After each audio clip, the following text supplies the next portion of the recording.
ഗൗതം അദാനിക്കെതിരെ തട്ടിപ്പും വഞ്ചനാ കുറ്റവും ചുമത്തി യുഎസ് കോടതിയിൽ കുറ്റപത്രം. സൗരോർജ്ജ വിതരണ കരാറുകൾ നേടാൻ ഇന്ത്യയിലെ കേന്ദ്ര സർക്കാർ ഉദ്യോഗസ്ഥർക്ക് കൈക്കൂലി വാഗ്ദാനം ചെയ്തുവെന്നും ഇക്കാര്യം മറച്ചുവെച്ച് അമേരിക്കയിൽ നിക്ഷേപ തട്ടിപ്പ് നടത്തിയെന്നുമാണ് കേസ്. ഗൗതം അദാനി, അനന്തരവൻ സാഗർ അദാനി ഉൾപ്പെടെ 7 പേർക്കെതിരെയാണ് കുറ്റപത്രം.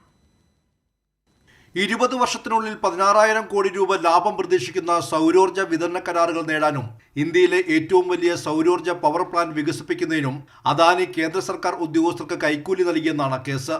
2,100 കോടി രൂപയുടെ കൈക്കൂലി ഇടപാടുകൾ സംബന്ധിച്ച ഫോൺ സംഭാഷണമടക്കം ഡിജിറ്റൽ തെളിവുകൾ കണ്ടെത്തിയതായി US കോടതിയിൽ സമർപ്പിച്ച 54 പേജുള്ള കുറ്റപത്രത്തിൽ പറയുന്നു.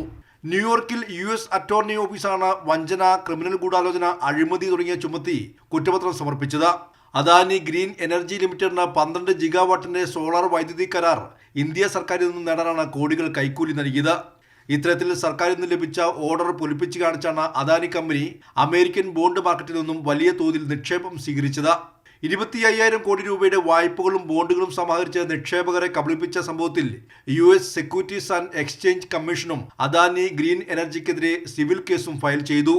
ഗൗതം അദാനി, അനന്തരവൻ സാഗർ അദാനി, അദാനി ഗ്രീൻ എനർജി ലിമിറ്റഡിന്റെ CEO ആയ വിനീത് ജെയിൻ ഉൾപ്പെടെ 7 പേരാണ് കേസിലെ പ്രതികൾ. വിദേശ വ്യാപാര ഇടപാടുകളിലെ കൈക്കൂലിക്കെതിരെയുള്ള US നിയമമായ ഫോറിൻ കറപ്റ്റ് പ്രാക്ടീസ് ആക്ട് പ്രകാരമാണ് കേസ്. US ഭരണകൂടത്തെയും നിക്ഷേപകരെയും അദാനി ഗ്രീൻ എനർജി ലിമിറ്റഡ് തെറ്റിദ്ധരിപ്പിച്ചുവെന്നും കുറ്റപത്രത്തിൽ ആരോപിക്കുന്നു. മൂലധന സമാഹരണം ഉൾപ്പെടെ നടന്നത് ന്യൂയോർക്കിലെ ഈസ്റ്റേൺ ഡിസ്ട്രിക്ട് പരിധിയിലായതിനാലാണ് US കേസെടുത്തത്.